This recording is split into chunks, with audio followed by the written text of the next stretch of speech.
Северна Кореја се подготвува да ги разнесе патиштата што ја минуваат милитаризираната граница со Јужна Кореја, соопштува Сеул. Што се случува во Јужна Кореја и Северна Кореја? Што е тоа на границата? Какви се тие војници и како тоа да ги разнесе патиштата? Значи, војниците стојат уште од 1953 година, кога при војната помеѓу Обединетите нации и Комунистичка Кореја, Кореја се подели на два дела, има една милитаризирана зона која ги дели Јужна Кореја од Северна Кореја, Јужна Кореја и Сеул, главниот град, се прозападно ориентирани, Северна Кореја и Пјонгјанг се комунистички, изолирани и сите овие години беа скроз изолирани се додека не дојде војната во Украина, руската агресија или специјална војна операција која како милува да ја нарече, откако Северна Кореја почна малку да се отвара и со Русија и со Кина, бидејќи Русија почна да наоѓа сојузништво во Северна Кореја. Да скратам, на границата помеѓу Јужна Кореја и Северна Кореја или на 33-та паралела на северна географска ширина се распоредени околу 70.000 американски војници кои се закана за Северна Кореја и сите овие режими до сега кои беа во Пјонгјанг барем на хартија ги плашеа своите граѓани дека Западот сака да влезе и да го урне комунистичкиот режим во Пјонгјанг. Зголемена е тензијата изминатиот период. Прво, секоја година таму се случуваат воени маневри, кога јужнокорејската и американската армија прават воени вежби, а дополнително, бидејќи се регистрирани и наводно урнати неколку јужнокорејски дронови кои летале во Пјонгјанг, односно во главниот град на Северна Кореја. Ким Џонг Ун во стилот на секој диктатор, за да манифестира една сила, првин се закани, а потоа и го реализираше минирањето на железничките и патните врски кои одат кон Јужна Кореја, под образложение дека Јужна Кореја и Америка, односно САД, сакаат да го нарушат територијалниот интегритет на Северна Кореја, а ова се дополнително бидејќи Северна Кореја се сближи со Русија. Изминативе денови излегува во јавност, барем така се вели, обвинување дека севернокорејски војници веќе се борат од страна на руската армија во Украина. Тоа се обвинувањата од самиот Зеленски. Дополнително што Русија поради огромниот трошок на гранати, прецена гранати и минско-експлозивни средства, почна да зема да добива помош од Северна Кореја, која пак од 1953 до денеска само таложеше гранати, ракети и се она што може да го има оваа држава, бидејќи е сепак сиромашна, но е корисно. Боева муниција, бидејќи се троши во Русија секојдневно многу, во војната во Украина.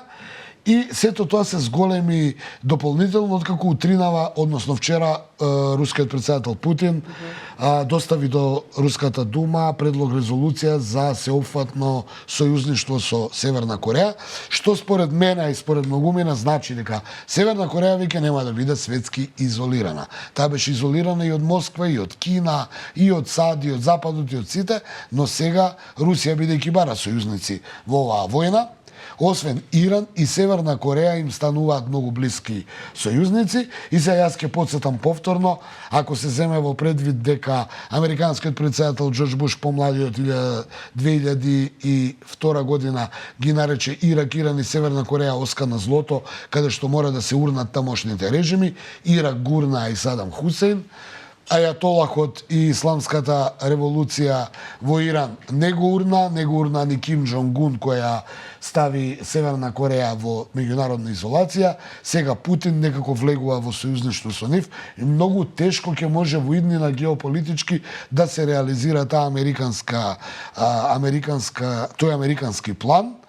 И бидејќи сега и Соединетите американски држави да се обидат да го уриваат режимот во Пјонгјанг и режимот во Техеран, ќе имаат една Русија која ќе им биде противник. Затоа и се вели дека војната во Украина и сето ова што се случуваше дојде до целосно прекројување на геополитиката во светот.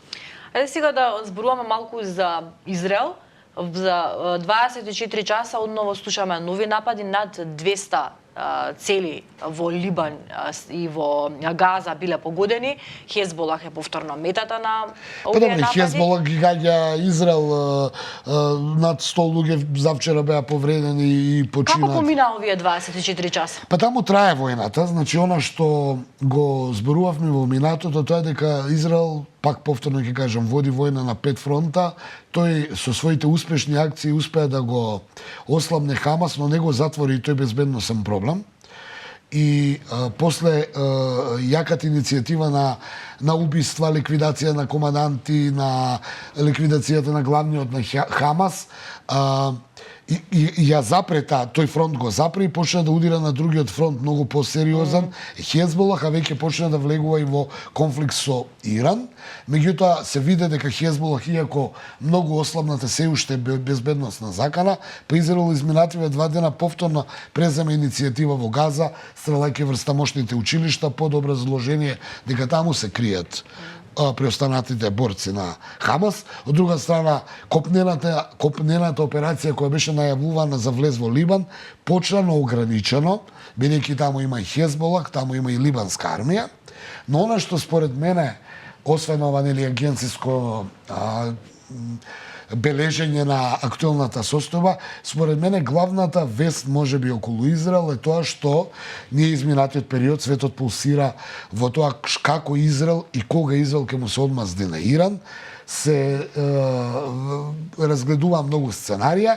Вчера и официјално Нетањаху, односно синоќа, откако се состана со својот воен кабинет, искомуницира со Бајден, со американскиот претседател во заминување, што би се рекло, информирајќи го дека не треба да стравуваат Соединетите американски држави, Израел ќе стрела жестоко врз Иран, но нема да гаѓа ниту на нафтените постројки, ниту на нуклеарните постројки, туку ќе гаѓа врз воени цели, што на некој начин и излегува во пресред на барањата на САД, Нетањаху да не гаѓа врз нафтените постројки, бидејќи ќе ја згореме цената. Значи, тука се смирила малку. Ако е тоа така за верување, бидејќи ние изминатиот период видовме дека Нетањаху и кабинетот, неговиот кабинет, што и да ветуваше, на многу пати не го исполни тоа, бидејќи секогаш во војна можете да кажете, види, ние гаѓавме ваму, но они ни врати и ние моравме да реагираме.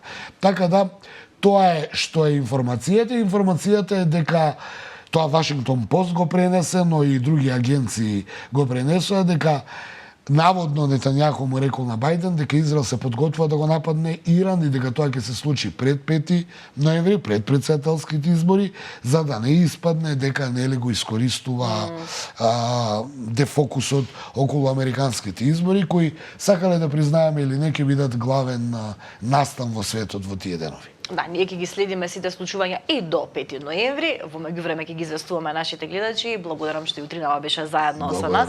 Да, тоа беа двете утрински анализи кои што имате можност и прилика да ги гледате секое утро, а она што следува е Каде во слободно време. Чекаме со нетрпение Ана да ни каже кои се културните настани кои што можеме да ги посетиме.